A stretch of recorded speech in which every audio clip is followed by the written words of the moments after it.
Sunday Night Production.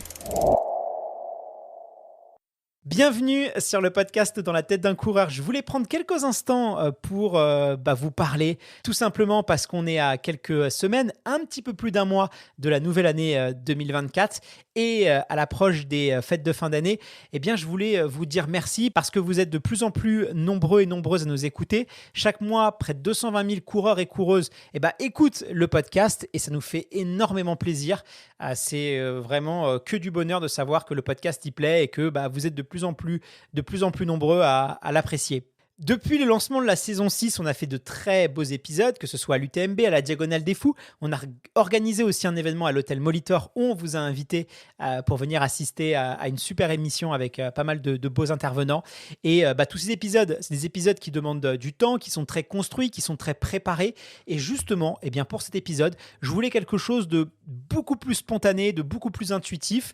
Et pour tout vous dire, il m'arrive parfois de discuter avec des athlètes, de discuter avec des auditeurs, que ce soit sur les courses, que ce soit sur des événements aussi. Et toutes ces discussions un peu informelles, je me disais toujours, ce serait bien des fois, quand je discute avec des athlètes, de laisser un peu le micro branché pour vous faire profiter de ces conversations qui sont hors du cadre. Voilà. Et en fait, l'idée, c'est de vous emmener avec moi comme des petites souris pour découvrir des échanges qui sont complètement spontanés.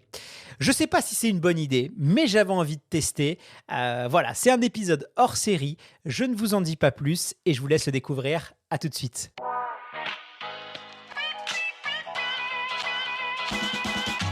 Bienvenue sur le podcast Dans la tête d'un coureur, l'émission de toutes celles et ceux qui aiment courir. Trail, route, piste ou encore triathlon, chaque lundi, venez améliorer vos connaissances sur l'entraînement, l'alimentation et la préparation mentale du coureur tout en vous amusant. Bonne écoute. Salut à tous, j'espère que vous allez bien. Aujourd'hui, on se retrouve pour un épisode un peu spécial. Je préfère vous prévenir, qui va être très différent de ce qu'on a l'habitude de faire, des formats habituels.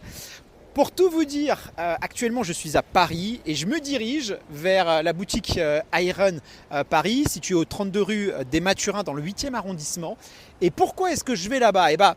Tout simplement pour assister à l'événement Running District qui est organisé par Salomon. Et ce que je vous propose, c'est qu'on vive cet événement ensemble. Et pourquoi cet épisode va être spécial ? Déjà parce que je vais rencontrer des athlètes incroyables que j'aime beaucoup. Mathieu Blanchard par exemple, que j'ai pas revu depuis l'UTMB.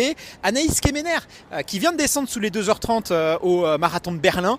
Et aussi Nico de la chaîne YouTube Running Addict qui change de vie, qui vient de quitter le Québec pour se réinstaller en France. Bref, c'est l'occasion de revoir un peu tout le monde et de prendre de leurs nouvelles. Et ce que je vous propose, c'est que j'enregistre tout ça, nos échanges, mais je préfère vous prévenir, ça va être quelque chose de très relax, très chill. Il n'y a pas de préparation, il n'y a pas de script, juste des discussions naturelles, spontanées, autour d'un café. Enfin, c'est comme ça que je vois les choses et je pense que ça peut être assez cool d'avoir des formats un petit peu plus spontanés. Et en plus, le mieux dans tout ça, c'est que c'est un événement ouvert au public. Donc hier, on a fait une petite story Instagram pour savoir si certains d'entre vous voulaient passer. Et du coup, ça va être aussi l'occasion de se voir, de discuter. Pourquoi pas aussi l'occasion de vous faire passer dans le podcast. Vous donner un petit peu la parole aussi à vous aussi. Bon, allez, j'arrive bientôt dans la boutique. Et puis ce que je vous propose, c'est qu'on se retrouve à l'intérieur. À tout de suite. Bonjour. Bonjour, bienvenue chez Iron. Bonjour Guillaume Dans la tête d'un coureur. Je viens salut, pour Guillaume. l'événement Running District. Ok, ouais, effectivement, on m'a dit que tu venais. Écoute, je suis Christophe, je suis le responsable de ce magasin. Salut Christophe, je sais pas comment on se soit déjà rencontrés. Écoute, c'est possible. Et alors là, ce soir, c'est les Running District. Là, vous attendez un petit peu de monde. Ouais, on a la chance d'accueillir cet événement en partenariat avec Salomon. On a beaucoup d'athlètes sur le magasin et on les remercie. Il y a du monde, il y a du beau monde là aujourd'hui qui va arriver. Ouais, on a Mathieu Blanchard, Anaïs Kemener, Nicolas de Running Addict, Boris. Ouais. Vous attendez combien de personnes ce soir ? 80 personnes. Ouais, on a 80 personnes ce soir. Ok. Bon, écoute, merci de ton accueil. Ouais, je t'en prie, avec plaisir. On se verra tout à l'heure. Ouais, avec plaisir. Bonne visite, à tout à l'heure. Les amis, ce que je vous propose, c'est que je vais aller déposer mes affaires dans l'arrière-boutique. Nico de la chaîne YouTube Running Addict, normalement, doit arriver d'ici quelques minutes. Je vais aller l'accueillir et lui proposer qu'on prenne un instant pour papoter. Je ne l'ai pas vu depuis pas mal de temps. Il y a pas mal de nouveaux aussi dans sa vie. Je sais qu'il prépare un marathon là, dans les prochaines semaines qui devrait arriver. Donc à mon avis, on aura plein de choses à se dire. Je vous dis à tout de suite avec lui. C'est pas grave si je change au début. On fait comme Hugo Décrypte, là, on prend l'avant, l'après, et puis ça fait un truc. Après, je repose tout et je me rasserai. Est-ce que tu veux un café, Nico? Allez. Il est un peu tard, mais. Ouais, mais on a besoin là. Ça. Ok, ça marche. Pas marathon, ça fatigue. Oula, attends. Je casse tout. Plutôt serré, allongé, court? Serré là pour. Serré, ok, d'accord, ça marche. Après, serré, je sais pas. Moi, je suis italien, donc serré, c'est vraiment deux gouttes. Ok, pas trop quand même, à la française. Serré à la française, d'accord. Je veux boire quelque chose quand même. Ok. Allez, ça c'est un serré. Pas insulter les Italiens non plus. Mais bon. Plus c'est tard, plus il faut boire le café serré. Parce que c'est là où il y a le moins de caféine. Plus tu l'allonges, tu le sais, et plus. Donc c'est bien les cafés serrés le soir. Bon, comment ça va toi? Ça roule. Un petit peu fatigué là, je te l'avoue en ce moment, mais hâte de finir cette année et de clore tous les chapitres qu'il y a eu cette année. Ça y est, t'as déménagé? Enfin, t'as emménagé maintenant Ça fait 1 mois qu'on est arrivé. Ouais. Mais 1 mois ressenti. On n'a pas eu le temps de faire grand chose depuis qu'on est arrivé.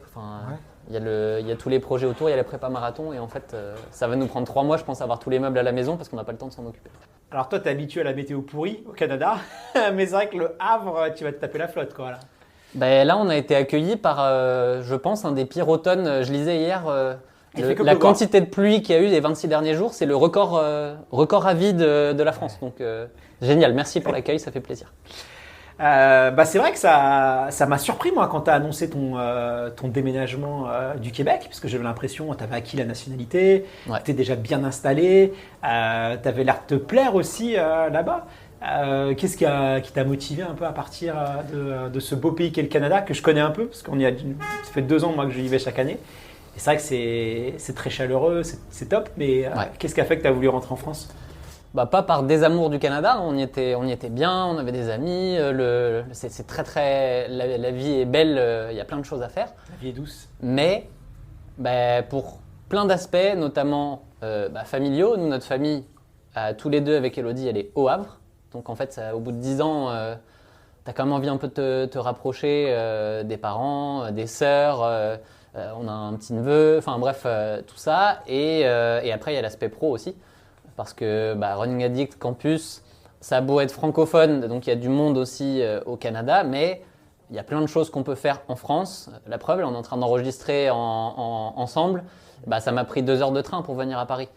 C'était un peu plus compliqué quand on était au Canada, on se voyait quand même un peu moins souvent. Donc tout ça fait des choses qui donnaient envie de revenir. Ouais, et puis tu vas pouvoir voir un peu plus de monde, il y a plus de courses aussi quand même, j'imagine, en France.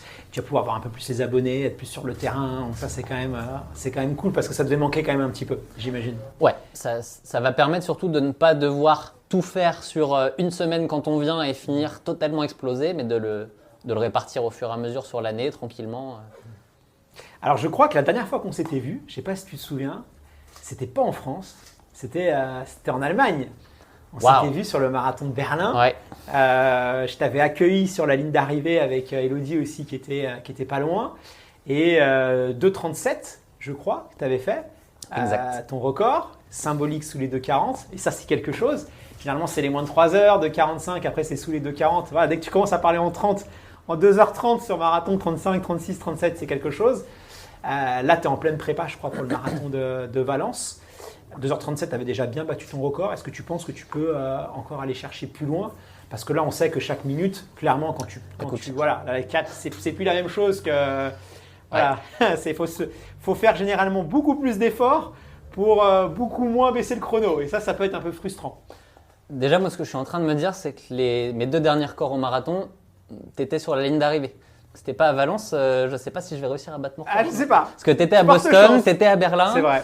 Bon, on va voir, hein, mais dans tous les cas, là, on est à 2 semaines et demie de la course, donc sans pouvoir donner un objectif précis, on a quand même une bonne idée. Il me reste une belle sortie longue à valider pour pouvoir se dire qu'est-ce qu'on vise, mais je dirais que déjà, tout record validé est une bonne chose. Mais je pense que je peux descendre sous les 2,35 et je dirais au max du max, si la journée va super bien, allez, un 2h33, 2h32, ça pourrait être jouable. Mais bon, on parle de marathon, donc ce qui pourrait être jouable est souvent compliqué à aller chercher. Et sur marathon, tout est possible. Les objectifs, c'est voilà, parce que tout est possible sur marathon, c'est une course où l'imprévu est quand même envisageable, même si on fait tout à l'entraînement pour l'éviter. Ouais. C'est très difficile de faire des plans sur la comète sur ce genre de course parce qu'on va chercher au bout de soi-même, généralement. Donc, exact. Tout peut arriver.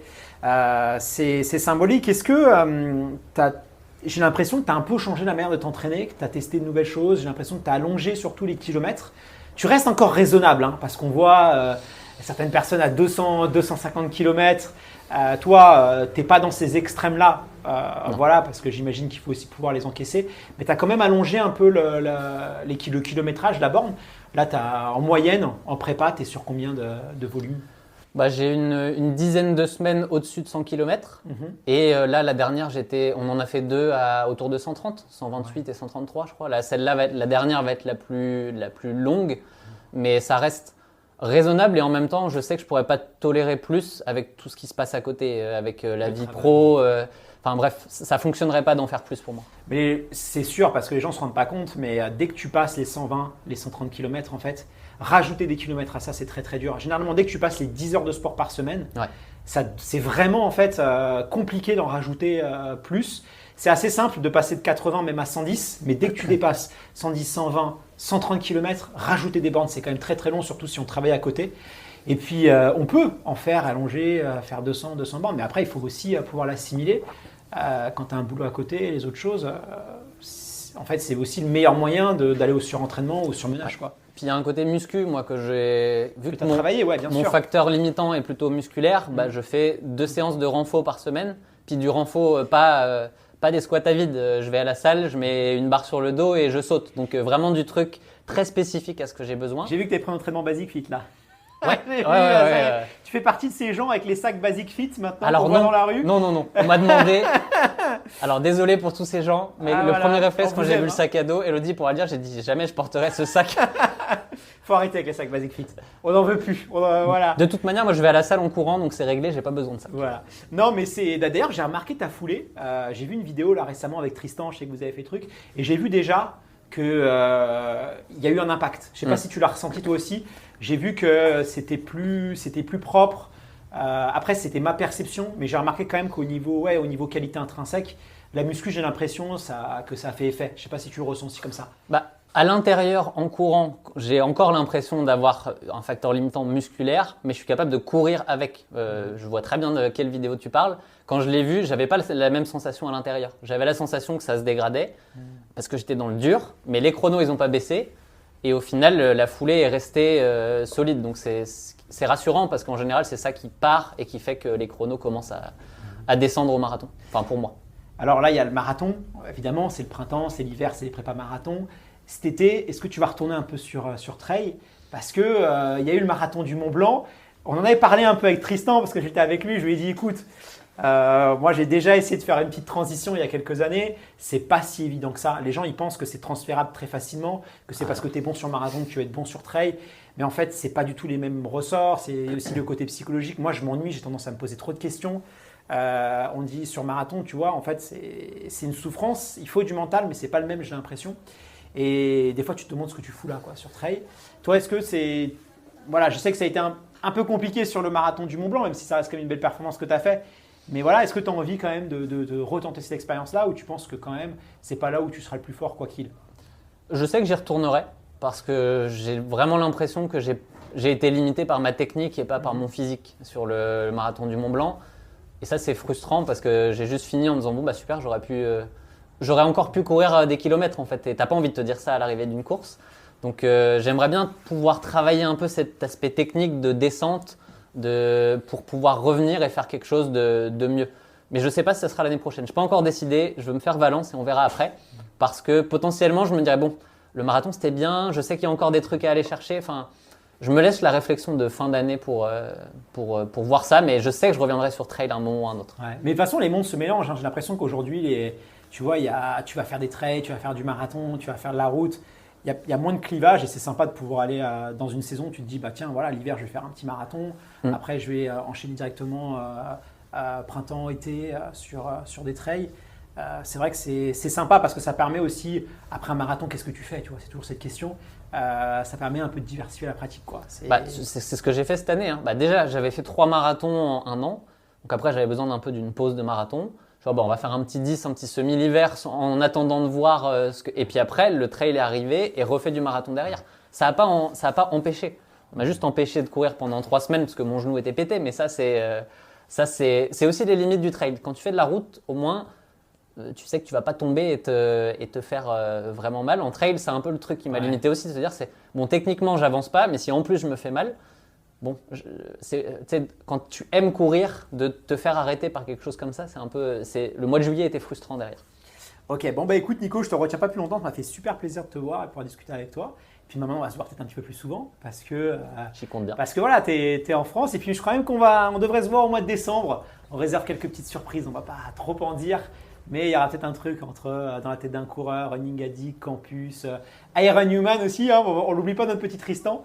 Et puis voilà, histoire de fêter la fin d'année tous ensemble, quoi. Yes. Ça marche. À très vite. Ciao. Bon, c'était très cool de pouvoir discuter avec Nico. Je me dépêche un peu là parce qu'à 18h30, il y a un run collectif qui doit démarrer. Alors, c'est ouvert à toutes et à tous. Hein. Il suffit de s'inscrire sur Iron Club, donc c'est l'application pour pouvoir y participer. Et j'espère pouvoir croiser certains auditeurs. Donc, je me dépêche et on se retrouve pour le début du run. Merci. Tout le monde est là?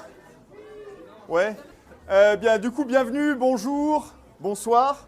Et du coup, bienvenue à ce petit run organisé par Iron et Salomon. Merci de votre présence. On va faire rapide. Normalement, vous avez des chaussures de test aux pieds. Pour ce soir, ça va être très simple. On va partir pour 15-20 minutes d'échauffement. Et ensuite, on vous amène autour de l'église de la Madeleine pour un petit run typé Mario Kart. Vous avez tous joué à Mario Kart. Super, vous connaissez un petit peu. Parfait, mais c'est la même chose, mais avec des chaussures. Petite surprise. OK? C'est bon pour tout le monde? Oui. Des questions? Non? Formidable. Tu vas courir là? Yes, on va rejoindre. On est 5 teams, si je dis pas de bêtises, donc je vais aller rejoindre ma team avec Alix. Tu t'appelles comment? Je m'appelle Imad, ou pour les intimes, Monsieur Récup. Monsieur Récup? Pourquoi Monsieur Récup? Monsieur Récup parce que je m'occupe. C'est ta spécialité? Ma spécialité, c'est le massage. Donc Ouais. je m'occupe de récupérer les muscles des athlètes qui passent me voir. Et t'habites à Paris. À Paris, 18e, ouais, exactement, derrière Montmartre, Et mon tu fais terrain de souvent jeu. là, des runs comme ça un peu Ouais, j'essaye d'être présent pour discuter avec les gens, faire des rencontres. Ouais. Et c'est toujours super convivial, surtout à Paris où c'est des fois compliqué de courir. Donc courir en groupe, c'est toujours super motivant, quoi. Et c'est pas trop des fois ça se tire pas trop un peu la bourre. Parce que moi j'ai fait quelques runs, tu vois, comme ça. Et je trouve que c'est vite la compétition aussi, tu vois. Alors peut-être, en tout cas c'est pas mon cas. Ouais. Moi je suis là pour prendre du plaisir et courir en groupe. Après effectivement il y a toujours un peu d'ego qui est là, Mais toi, ça tu restes permet un peu, ouais. Ça permet de se dépasser, ceci dit. Mais ouais, non. L'idée c'est quand même de courir en groupe et de prendre du plaisir avant tout. Et là vous allez faire 1 heure, c'est ça? On part sur 1 heure avec 15 minutes d'échauffement et je viens d'apprendre qu'il y avait une surprise. J'étais venu pour un footing, on m'apprend qu'il y a un Mario Kart. Alors je n'ai pas de pot de banane sur moi. Ouais, Mario Kart, je sais pas ce que ça va être. Hein. Je sais pas non plus, j'espère juste que ça va pas être quelque chose en fractionné. Parce que je pense que ça va vite être autre chose pour moi. Mais bon, écoute, j'aime les surprises, on va voir ça. Bon bah écoute, je te souhaite bon run et puis on se revoit tout à l'heure pour l'apéro. Avec grand plaisir, merci. Ok, à très vite. À très vite.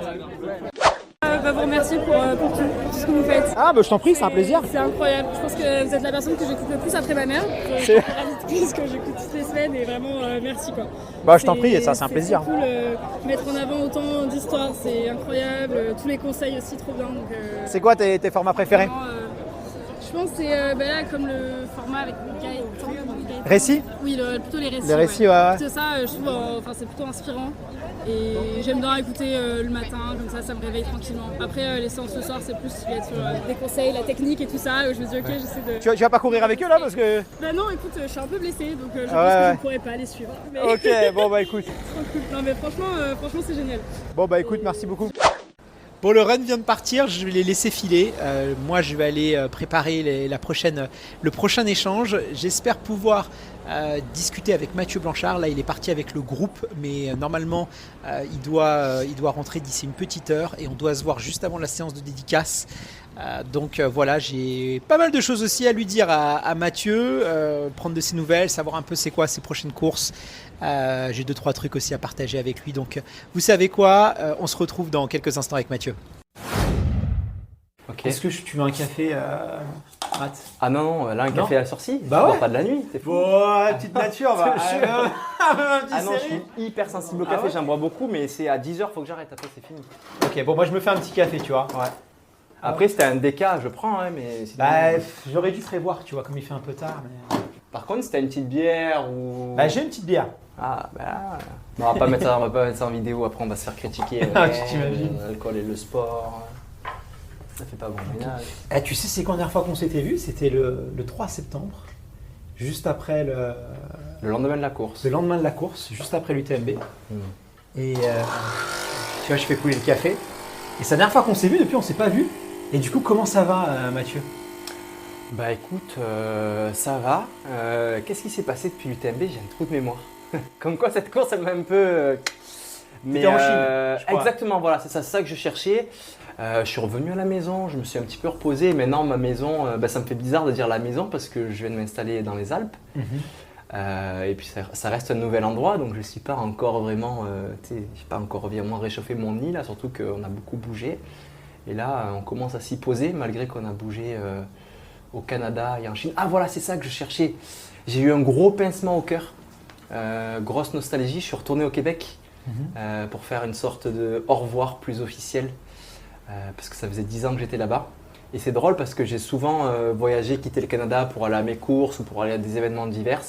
Et là, quand j'ai atterri à Montréal, j'ai eu un pincement au cœur. Et Le mal du pays déjà. Il y a un truc, je sentais que c'était comme la fin, quoi. Je suis pas retourné comme d'habitude à la maison, tu Mais vois. tu as la nationalité canadienne. Je suis maintenant. devenu Donc canadien. Tu peux retourner quand tu veux. Exactement, mais c'est la même chose que quand j'ai arrêté mon travail d'ingénieur, qu'on m'a dit tu peux revenir quand tu veux. Je sais que je retournerai jamais au bureau. Mais c'est pas le Voilà. Donc oui, je vais retourner au Québec et au Canada parce que j'adore ce pays, mais y vivre, pas sûr, quoi. Peut-être dans un avenir lointain, quoi. Ouais, donc maintenant tu t'es installé dans les Alpes. J'imagine c'est parce que tu veux être proche des terrains d'entraînement et qu'aujourd'hui il faut que tu puisses t'entraîner en conditions du réel, quoi, j'ai envie de dire. Ouais, exactement. Aujourd'hui, le niveau, franchement, c'est plus que c'était il y a 10 ans. Hein. L'ultra, c'est hyper dense. Les mecs, ils arrivent hyper affûtés, hyper prêts. Et clairement, habiter dans le milieu de la montagne pour le trail, c'est ce qu'il faut faire, quoi. Ouais. Tu as suivi un petit peu d'ailleurs la Diagonale des Fous. Alors je sais qu'il était question que tu viennes peut-être à la Diagonale des Fous. Quand nous, on l'a suivi, on était sur l'île de la Réunion. Tout le monde nous demandait Mathieu Blanchard, il va venir. On a dit non. Cette année, il était sur l'UTMB. J'imagine que tu as suivi un peu les résultats d'Aurélien, les résultats un peu de Germain, de François aussi. Ouais. On a eu une très belle course cette année, c'était un peu la folie. Toi, tu as vécu ça comment un peu? Comment t'as de loin? J'étais au Québec et j'ai suivi ça non-stop en live, j'ai pas dormi. C'est vrai que j'avais un dossard pour cette course cette année, alors j'ai pas pu y aller parce que j'ai eu une saison difficile, j'étais fatigué. Mais c'est une drôle d'histoire cette Diagonale des Fous. C'est peut-être la course qui me fait le plus rêver depuis que j'ai commencé l'Ultra Trail. Et j'ai encore jamais réussi à la courir. Et je crois qu'Aurélien, il a un peu une histoire comme ça aussi. Il est venu. Moi, je suis pas allé 4 fois, mais j'y suis allé 2 fois. Deux fois, j'avais un dossard. Et cette année, j'avais un dossard. Donc, ça fait 3 dossards que j'ai pour la Diagonale des Fous et je ne l'ai pas encore couru. Ouais. Donc, j'ai suivi de près. C'est une course qui me fascine. J'ai été impressionné par les conditions, les états dans lesquels ils sont mis. Cette image forte de François qui est couché dans une rivière. Aurélien qui a le courage de partir au début comme ça. Qui est parti tout seul, hein, super de cool. garder, Je me suis dit, voilà, il est parti tout seul, ça va être compliqué. Mais non, il a tenu de A à Z. Impressionnant. Ouais. Donc ça renforce encore le respect. Ça pousse. Ouais. On a vraiment des super coureurs sur ultra, hyper polyvalents aussi. Et ça, j'ai l'impression que là, l'UTMB, peut-être avec un Kylian qui va revenir. François, apparemment, il va partir plutôt du côté du Tour des Géants. C'est dommage. Moi, j'aurais bien aimé le voir, tu vois, un peu avec le choc des générations un peu. Et là, ça va être de la folie. Est-ce que toi, d'ailleurs, on va te voir à l'UTMB? Est-ce que tu sais un petit peu plus ta saison? Est-ce qu'on va te revoir sur la Hard Rock, sur la Western States? Est-ce que ça va être la Diagonale des Fous? J'imagine que c'est un peu tôt, mais tu dois avoir quand même des grandes lignes qui se dessinent. Ouais, c'est une question qui est difficile parce qu'aujourd'hui, il y a des milliers de courses dans le monde, elles font toutes rêver, on a envie d'aller partout, mais on ne peut pas tout faire, on peut pas faire 10 ultras par an. Là, on est automne-hiver, c'est clairement la saison où il faut commencer à y penser.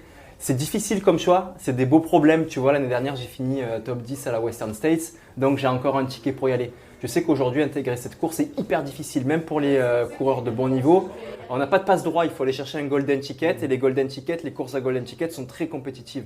Donc je l'ai beaucoup considéré, je procède un petit peu par élimination et par où j'en suis dans ma vie. Et là, je me suis posé, je me suis dit, je suis arrivé dans les Alpes pour habiter en montagne, pour profiter de la montagne, du trail, du ski de rando, du ski de fond, du ski, du snowboard.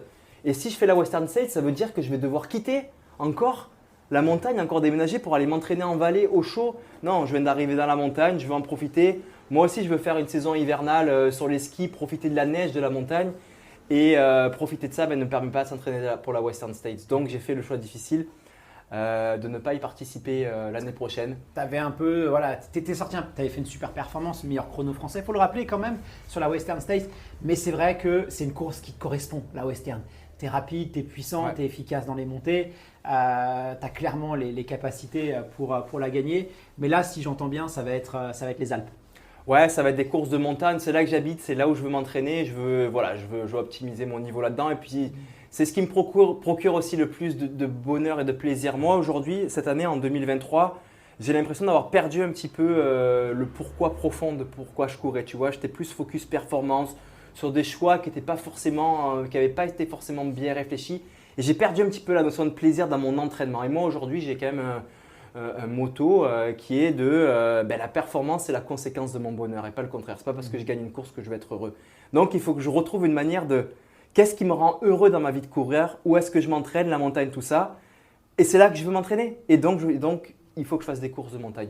Donc, l'UTMB, évidemment, c'est le Super Bowl de notre sport. Donc, on te verra ou pas? Parce je ne que sais pas encore, quand on mais s'était vu la dernière fois, tu m'avais dit, tu me disais, Alix va la faire sûrement. Peut-être que je ferai son assistance. C'était plus dans l'idée de plutôt faire l'impasse. Là, si je lis un peu entre les lignes, c'est revenu un peu d'actualité, même si tu n'es pas encore tranché. J'ai un gros dilemme parce que tu vois, aujourd'hui, j'ai 35 ans. Ouais. C'est jeune encore. Ouais, c'est jeune, mais c'est pas 25 ans, tu vois. Ouais. Bon, j'ai la chance d'avoir commencé ce sport assez tard, il y a la début trentaine là, donc j'ai encore peut-être des réserves qui fait que je vais pouvoir pousser ma carrière un peu plus long, mais je peux pas faire 10 courses par an.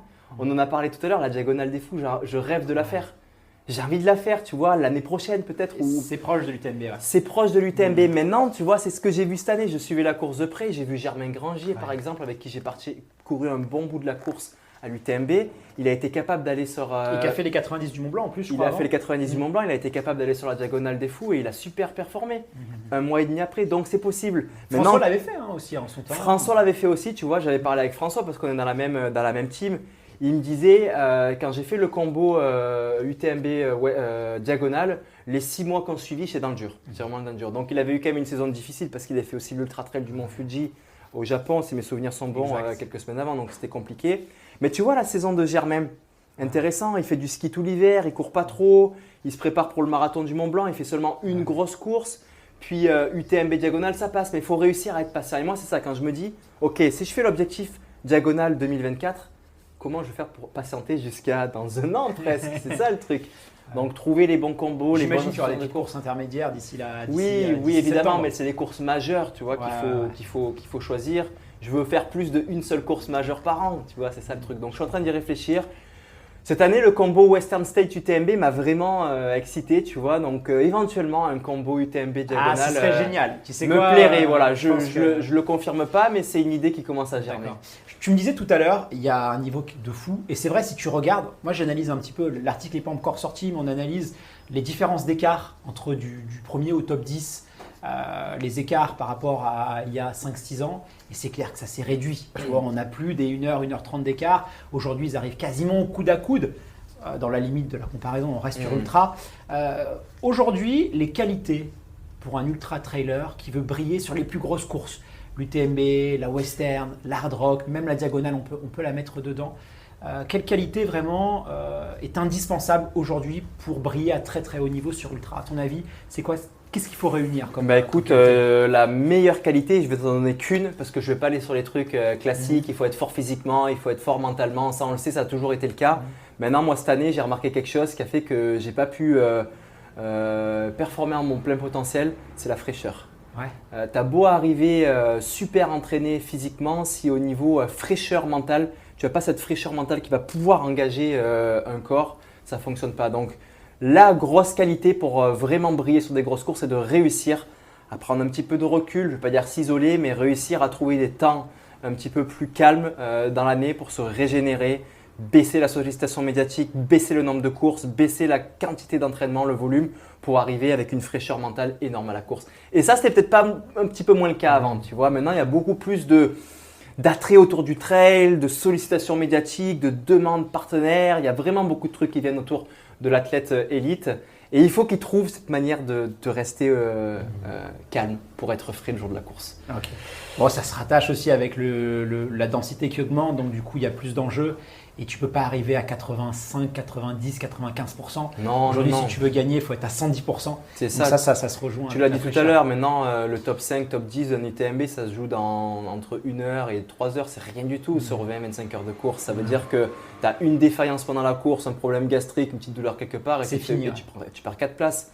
Avant, tu avais des écarts. Tu regardes les résultats d'il y a 5 à 10 ans en arrière, entre le 1 et le 10, il y avait plus de 6 heures de temps. Non, entre 2 et 3 heures, donc c'est divisé par 2. Ah oui, si tu regardes Pau Capel, tu avais une différence aussi qui était importante. Et puis même un peu, tu vois, Pau Capel, aujourd'hui, tout le monde a l'impression que son niveau il a baissé, mais je ne suis pas sûr si c'est son niveau qui a baissé ou si c'est le niveau qui a augmenté. Ouais, tu vois ce que je veux dire? C'est un très bon point parce que tu vois que les temps sont similaires. Ouais. Est-ce que vraiment il a baissé de niveau ou c'est juste qu'en fait ça a augmenté? On ne sait pas. Moi, je pense que là, le niveau, il a vraiment explosé, quoi. Ouais, vraiment. Et puis, tu as des athlètes aujourd'hui qui avaient aussi… qui ne se sont pas forcément rendus compte de l'augmentation de la densité et qui aujourd'hui se retrouvent à une position qui ne va pas être celle qu'ils étaient il y a quelques années en arrière et donc ils pensent qu'ils sont plus au niveau ou qu'ils ont une mauvaise journée puis ils vont abandonner. Alors que non, effectivement, tu as peut-être raison, c'est la densité qui a augmenté qui fait qu'ils se retrouvent à des positions qui sont plus celles qu'il y avait 2-3 ans en arrière. Sans parler sur Trail Series, alors là si on va sur circuit plus court, c'est pareil, la densité elle est impressionnante. Je pense qu'aujourd'hui, les meilleurs coureurs du monde sont certainement sur Trail Series. Parce que là, c'est encore plus serré, c'est même pas un problème gastrique. Là, il y a un lacet qui se défait, tu perds 10 places. Quoi. Le trail est vraiment en train d'exploser, donc c'est super intéressant. Écoute Mathieu, je te retiens pas plus longtemps parce que je sais que tu es très pressé. C'était vraiment très cool de pouvoir discuter avec toi. Ouais. Et puis voilà, c'était un peu informel et tout, mais c'est cool aussi d'avoir des formats un peu plus chill. Et puis je te laisse profiter de cette belle soirée. C'est bon, merci. On se reparle l'année prochaine. Pour de nouvelles aventures. Autour du Mont Blanc. C'était vraiment cool de pouvoir discuter avec Mathieu. C'est quelqu'un de vraiment très humain, très sympa. C'est toujours un plaisir de le voir. Fred m'a dit qu'il devait arriver vers 20h30, 21h. Je pense qu'il est dans la boutique. Je vais aller le retrouver. Alors, pour les auditeurs les plus fidèles d'entre vous, vous le connaissez, Fred, bien évidemment. Ça a été le co-animateur du podcast pendant 4 années d'affilée. Et puis c'est l'entraîneur aussi du groupe élite au Stade Français Athlétisme. Et là, il sort un livre, je crois, autour de la musculation. Je ne sais pas quand c'est prévu la date de sortie, mais je vais lui poser la question. Allez, on se retrouve dans quelques instants avec lui. Oh Fred, comment ça va? Ça va bien et toi? Ouais, ça roule. Tranquillement. Alors quoi de neuf? Ça fait quand? C'est la dernière fois qu'on s'est vu? Ça va, c'est pas si vieux. On s'est vu en septembre parce qu'on avait fait un petit épisode ensemble. Ouais. Mais... c'était au Molitor? Exactement, mais ça fait… On se croise dans le magasin de running, ça fait un petit moment. Écoute, tout à l'heure, les gens me demandaient Fred, il va venir, il est où? Pourquoi Fred, il est plus là? Qu'est-ce qui se passe? Est-ce que tu peux répondre à cette question? Qu'est-ce qui se passe? Je mène beaucoup de projets. Je suis quand même là de temps en temps. Hein. Les auditeurs et les auditrices le voient bien. Mais je mène un certain nombre de projets, notamment la sortie d'un livre qui va intervenir au mois de janvier prochain. Sur un sujet qui te passionne? C'est un sujet qui me passionne, c'est-à-dire la musculation du coureur à pied. Donc ça va être running, renfo, la préparation physique en course à pied. On va aller au-delà de la simple musculation, c'est vraiment la prépa physique. Et qui va sortir aux éditions Fort Trainer et en partenariat avec Iron, maison avec qui je suis encore toujours très lié. Et puis c'est une bonne nouvelle parce que je crois qu'on va profiter de ce livre-là pour faire quelques petits contenus ensemble. Bah oui, parce que l'idée c'est de pouvoir faire un peu connaître à tout le monde. Hein. On va dire tous les auditeurs et les auditrices ont déjà entendu mon amour pour la musculation. Et là, ça va être l'occasion justement d'un peu préciser les choses, comment il faut l'aborder, est-ce qu'il y a des zones à privilégier, est-ce qu'il y a des zones qu'on oublie souvent et savoir comment l'organiser dans la prépa annuelle. Quoi. Bon, écoute, de toute façon, on se rappellera On va essayer de caler quelques enregistrements parce que nous, on a le format capsule. Donc je pense qu'on va pouvoir faire quelques séries focus sur la musculation. Ce sera l'occasion de toi que tu reviennes dans le podcast. Exactement. Pour parler de muscu, qui est quand même un sujet, un vrai dossier. Exactement. Alors là, je peux même pas refuser, donc avec grand plaisir. Écoute, je dois te quitter là. Il faut que j'aille voir Anaïs Kemeyer, la marathonienne, j'imagine que tu connais. Magnifique athlète. En plus, c'est une copine, donc voilà. Donc, on a fréquenté. Tu l'embrasses pour moi. Ouais, je suis un peu à la bourre, donc je fonce la voir, mais on se revoit tout à l'heure. Ça marche ? À toutes, salut. Salut Anaïs, comment ça va ? Ça va et toi ? Ça va, je suis très content de te voir parce que ça fait longtemps qu'on ne s'est pas vu. Enfin, on s'était vu rapidement pendant la projection de ton petit film documentaire qui est incroyable. Bravo d'ailleurs, je crois que c'est un beau succès et les critiques étaient hyper élogieuses. Tu as réalisé moins de 2h30 sur le marathon de Berlin. Je sais que faire sous les 2h30, c'était important pour toi. Ouais. Est-ce que tu es contente de ce résultat et comment est-ce que tu t'es sentie quand tu as eu enfin ce sésame ? Parce que c'est hyper symbolique, 2h30. Ouais, c'est clair. J'étais hyper fière de passer sous les 2h30, surtout qu'on avait quand même bien bossé pour le faire. La prépa s'est très bien passée, j'ai vraiment enchaîné les kilomètres. Tout s'est bien passé, j'ai pas eu de blessure. Je me sentais vraiment bien aussi pendant le marathon. Donc vraiment, je suis très très contente d'avoir fait des 29. Alors, j'étais pas à Berlin, mais j'étais à Paris quand tu as fait 2h32, je crois, c'était. Il y avait de l'espérance. On se disait, est-ce qu'elle va faire sous les 2h30 à Paris ? Ça l'a pas fait. Berlin, c'est vrai que c'est un parcours qui est réputé très très roulant. Ouais. Est-ce que tu penses que ce parcours de Berlin, cette autoroute, ça a fait la différence pour te permettre de faire un sub à 2h30 ? Je pense que oui. Surtout qu'il y a eu pas mal de points que j'ai pu améliorer pendant la prépa du marathon de Berlin. Comme l'alimentation, où je me suis un petit peu plus alimentée. Au niveau du kilométrage aussi, j'ai un petit peu plus borné sur les dernières semaines. Donc je pense que, en plus du parcours qui était vraiment très très roulant, tous les feux étaient ouverts. Et l'ambiance, t'en as pensé quoi ? C'est incroyable. C'est un truc de fou. C'était incroyable, vraiment, c'était une énorme ambiance. Énorme. C'est incroyable quand tu rentres surtout. Alors, quand tu es en périphérie, c'est pas le parcours le plus beau. On va pas se mentir, mais par contre, quand tu rentres dans le centre, le départ, l'arrivée, j'ai l'impression que tu as tous les Berlinois qui sont dans la rue. C'est un truc de fou, quoi. Mais c'était vraiment le feu. Vraiment, les longues lignes droites, c'était un peu comme à Paris. En fait, il m'a beaucoup fait penser à Paris par rapport à l'ambiance. Sauf qu'on était à l'étranger et du coup, j'ai trouvé que c'était encore plus dingue. Parce qu'à Paris, j'étais à domicile. Donc, il y avait beaucoup d'encouragement. On connaissait beaucoup de monde. À Berlin, on connaissait personne et c'était autant le feu. Ouais. Et alors forcément, là, sous les 2h30, il y a un petit événement sportif qui va se passer en 2024 à Paris. Je ne sais pas si tu vois de quoi je veux parler. Ça va rassembler quelques bons coureurs et en particulier quelques marathoniennes. Là, forcément, les minima, ils sont à combien là ? 3 heures 2h26,50. 2h26,50. Il y a encore un peu de chemin, mais est-ce que tu penses que tu peux y penser ? Tu vois, voilà, je vais formuler la question comme ça. J'y pense, c'est sûr. Après, je me dis toujours qui ne tente rien à rien. Donc là, je vais faire le marathon de Séville en février et on va essayer de se rapprocher au maximum des minima. Et ouais, d'autant plus que là, j'ai l'impression que tu es quand même sur une pente super favorable. Aujourd'hui, tu n'es pas encore professionnel. Est-ce que tu penses à arrêter ton boulot et te consacrer à 100% au hors-stade ? Donc je ne pense pas arrêter à 100% parce que j'ai besoin de cet équilibre. Mais par contre, il y a des petites nouveautés qui se sont mises en place depuis le marathon de Berlin et à partir de janvier 2024, je vais passer à mi-temps. Et qu'est-ce que tu penses que ça va changer ? Est-ce que tu vas pouvoir plus t'entraîner ? Est-ce que c'est aussi peut-être sur la récupération ? Parce que souvent, pour avoir discuté avec des athlètes, ce qu'ils me disent, c'est que je peux faire les siestes, je peux un peu plus gérer ça. Toi, concrètement, comment tu vas réorganiser tes semaines d'entraînement avec cette donnée-là, quoi ? Je ne pense pas que je vais m'entraîner beaucoup plus. Je pense que juste l'entraînement sera plus qualitatif qu'il l'était. Parce que justement, j'aurai plus de temps pour récupérer, j'aurai une meilleure alimentation parce que quand on travaille de nuit, forcément, arrivé à minuit, tu n'as pas mangé, tu prends un truc à la volée. Et c'est pas c'est pas génial, en tout cas pour le sport de haut niveau. Donc je pense que tout mis bout à bout, ça peut être que mieux. Donc après, en termes d'entraînement, ça va forcément se sentir. C'est vrai que quand on voit tes résultats avec le rythme que tu as, tu es aide-soignante, c'est un métier très beau, mais c'est un métier qui est aussi difficile. On se dit, tiens, si elle a plus de souplesse dans son emploi du temps, qu'est-ce que ça va donner, quoi ? Et c'est vrai qu'aujourd'hui, tu as touché les gens. Moi, je le vois, les gens, il y a beaucoup de personnes qui me parlent de toi, et pas forcément même des coureurs, tu vois, on va dire, passionnés, tu vois, même des gens qui courent que le week-end, même des gens qui ne courent pas du tout aujourd'hui. Tu as fait pas mal de médias et tout, et c'est vrai que tu as touché vraiment les Français. Tu te rends compte un peu, tu as beaucoup de sympathie, il y a beaucoup d'amour vers toi, tu as vraiment marqué les gens. Tu mesures un peu, toi, l'écho que tu as eu de ton histoire et tout, c'est incroyable, quoi. Je me rends pas vraiment compte parce qu'on en parle souvent avec mon père et vraiment, nous, c'est notre quotidien. Donc en fait, le travail, le sport, tout ce qu'on a mené, on va dire, avec le club et le sport en règle générale, avec Salomon, c'est notre quotidien. Donc en fait, on ne se rend pas vraiment compte de ce qui peut se passer hors de notre bulle. Et ce qui me fait, disons, me rendre compte un petit peu de ce qui se passe, c'est quand j'ai des retours d'autres personnes. Et là, je me dis, ah ok, bah quand même, il y a un impact et ça me touche beaucoup. Bon, la suite, c'est quoi? Est-ce que tu as déjà un marathon un petit peu en tête? Bon, il y a Valence, il y a le marathon de Paris aussi, avec ce nouveau parcours qui est bon, un peu technique quand même, on va pas se mentir, avec le nouveau format. Est-ce que où est-ce qu'on va devoir courir sur cette saison 2024? Ouais, ce sera Séville. Séville le 18 février. Tu l'as déjà fait, Séville ou, Non, jamais. Pas encore? Jamais, non. Ok, et donc là, c'est 18 février. Et là, c'est quoi? Tu as un objectif en tête? C'est un marathon transitoire ou c'est un marathon plus performance? Comment tu vois les choses?